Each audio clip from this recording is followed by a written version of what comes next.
You think $100 is not enough to start investing, and that's exactly why you are broke. To start investing was never easier, even though I believe for somebody who hear about this for the first time and never did something like this, it might sound like a complicated task that only few rich people can do. But in contrary, even you can start investing today with less than $100. You don't need financial advisor, Wall Street background, or thousands of dollars. Hi, I'm Daniel, and today I'm going to show you how to start investing with $100 or less. Before we start, I would like to debunk the 5 most common myths about investing. Investing is only for rich people. No, investing is how people get rich and stay rich, not what they do after they are rich. Let's take a look on the example how investing of only $100 monthly can make you a millionaire at the retirement age. All you need is consistency, time, and compounding growth work in your favor. Like in our example where after 45 years of investing we contributed $54,000 of our own money while we earned over $1 million on interest itself, thanks to compounding effect. Myth number 2, you need thousands of dollars to start. Once again, not true at all. You can literally start with $1 and own piece of Apple, Microsoft, Nvidia, or the overall SP 500 thanks to fractional shares that are nowadays offered by the majority of the biggest brokers. Myth number 3, it's too risky, you will probably lose your money. Here, let's be honest, investing is definitely not a zero risk activity. But not investing is actually much riskier, as you are losing money every year to inflation. At the university, I heard the quote, people strongly prefer avoiding losses than they do acquiring gains. And that's exactly what I'm talking about. People will rather keep their savings under the mattress where it is certain those money will lose value across the time thanks to inflation, while they could take a risk, try investing where with the right mindset, consistency, money management, diversification, and time, the risk of losing money is extremely low. Myth number 4, I don't know enough, I will wait until I learn more. Investing isn't something you can master before doing, you will master it by doing it. I'm doing this over 5 years now and there is still a lot of stuff I can learn. And I believe if you would ask Warren Buffett himself, he would still admit that he doesn't know all of the things about investing. That's why start investing now with at least $100 per month is perfect start to investing. As you will continuously learn more about investing, you will build the habit of paying yourself first, you will learn how to internally react on the growing or rapidly dropping prices of your instruments, and everything else what will later help you in a much greater way when you will already manage your 10K, 100K, or even $1 million portfolios. Myth number 5, I need a financial advisor to get started. No, you don't need a finance degree or the guy in the suit. Nowadays all you need is your phone, where within the minutes you can buy through your broker application the stocks or the well-diversified low-cost ETFs that are, in my opinion, the best choice for the beginner investors. Why 100 even matters? Most people think 100 is too little, without even realizing how powerful it might be in combination with time, consistency, and compounding growth. Like, you are right, 100 is not enough to make you rich, but it's enough to build a habit that will make you rich. Not only that you will learn to pay yourself first, save $100 every month that will go towards investing for your future, build extremely helpful habit for your life, but you will also train your mind how to react on potential price drops or rapid stock price growth while not have to stress about managing tens of thousands of dollars as a beginner investor. So before you start with investing, you should set up your mindset towards your long-term investing goals. Therefore, you will be okay to not spend $100 every month on nights out, for example,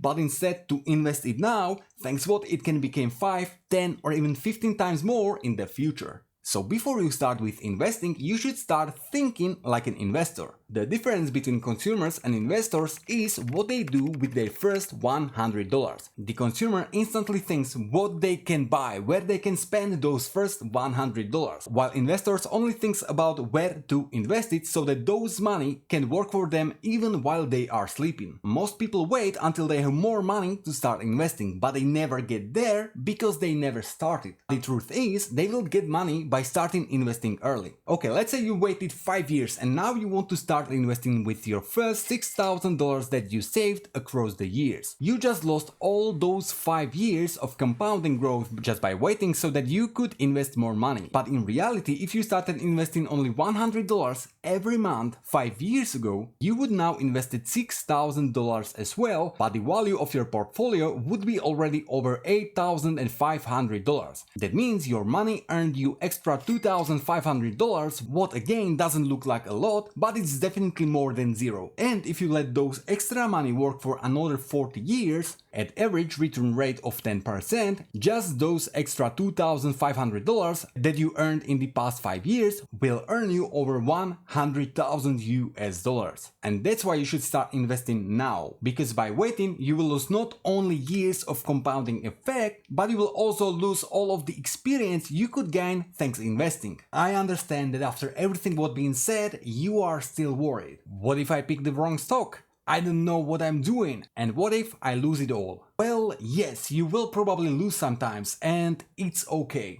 A lost trade doesn't make you a bad investor. Even the best investors out there does not have the 100% success rates, and still were able to grow their portfolios to multiple million or even billion dollars. I don't know what I'm doing, that's why I'm starting with $100. That 100 isn't about winning, it's about learning how to play the game of investing. And what if I lose it all? If you stick to the basic money management rules, you will keep your portfolio well diversified. There is almost no chance of losing all of your money. And if so, you would have probably much bigger problems to solve other than investing. That being said, don't forget you should only invest the money you can afford to lose. Alright, so let's say we have $100 and we want to invest them. For that, in majority of cases we don't want to go through the bank, as they usually got much higher fees than an average broker. And while you can think there is not big difference between 1% fee and 0.1% fee, trust me, in the long game, it makes all the difference. I'm gonna show it to you on an example. Let's say you invested 1 million for 30 years with average return rate of 8%. Thanks to 0.1% fees, our annual return decreased to 7.9%. Thanks what, in the end we got almost 9.8 million US dollars after 30 years. Now let's guess how much you would have if your fees would be 1% instead of the 0.1%.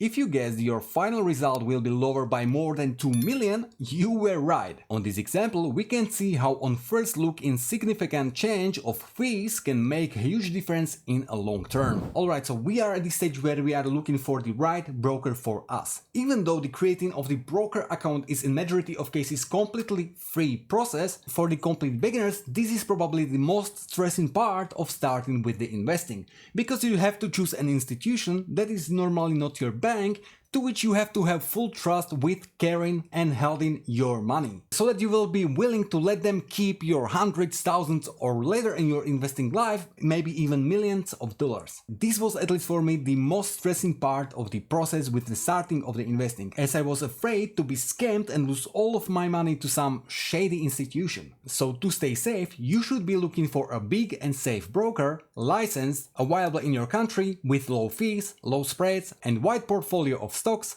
ETFs and other instruments. In the end, if you go with any of the top brokers, you are good to go. Okay, now as we choose a broker, we need to create an account. Process is basically the same as when you are creating a new account at any other social media. But with high probability, you will need to provide your real name, address, phone and ID as well, due to KYC, AML and other safety measures. It might take few minutes to create an account and then hours or even days until all of the information provided in your application will be checked and verified. Right after that, your account is opened and all you need to do is transfer there some funds so that you can start investing. Alright, so broker chosen, account created, funds transferred, and now all we need to do is choose the right instrument and start investing. You hear from every side that when you are investing you should diversify so that you will lower the risk as much as possible. But the first 100 you will simply not diversify between 10 different stocks. So as you are just starting out, it's good to choose an index ETF to make our investment as simple as possible while keeping our portfolio well diversified. An index ETF fund is essentially a large basket of all the stocks included in it, By buying an index ETF, you own a small portion of each stock in that basket. So when you buy an SP 500 ETF, you own a small piece of each of the 500 stocks in that index. That means you own piece of Google, Meta, Amazon, Nvidia, Microsoft, and 500 others of the largest companies in the US. To find the best ETF copying the SP 500 index, we can go to Just ETF website. Now we can search for the SP 500. We are looking for the dollar ETF, accumulative with low fees and big size. So let's say I would choose the SXR8. So I'm going to my broker and I will search whether I can find it there. Alright, so as we found the SXR8 ETF, now we are going to description to check whether it's the same we just searched for on the Just ETF website. Therefore, whether it's accumulative in US dollars, whether it's copying the SP 500, and whether the eSIN is the same as on the website. Looks like it's the same ETF. So now we will take a look what is the minimum order we can take. We can see that it is the $10. What is of course okay because we are trying to invest 100, and then I can choose whether I want to buy volume or the value of this ETF. Therefore, if I want to buy the specific amount like 1 ETFs, 5 ETFs or whatever, or the specific value like $100. Now I will click buy and we are done. This is how to start investing with $100. But if you are having a hard time to choose the right ETF you should go with, I just created a video about the top 5 ETFs that should cover all of your investment needs. So in case, take a look. But for me, that's all for today. So in case you want to see more videos like this, don't forget to hit the like and subscribe as well. But thanks for watching, have a nice day, and see you all in the next video. Goodbye.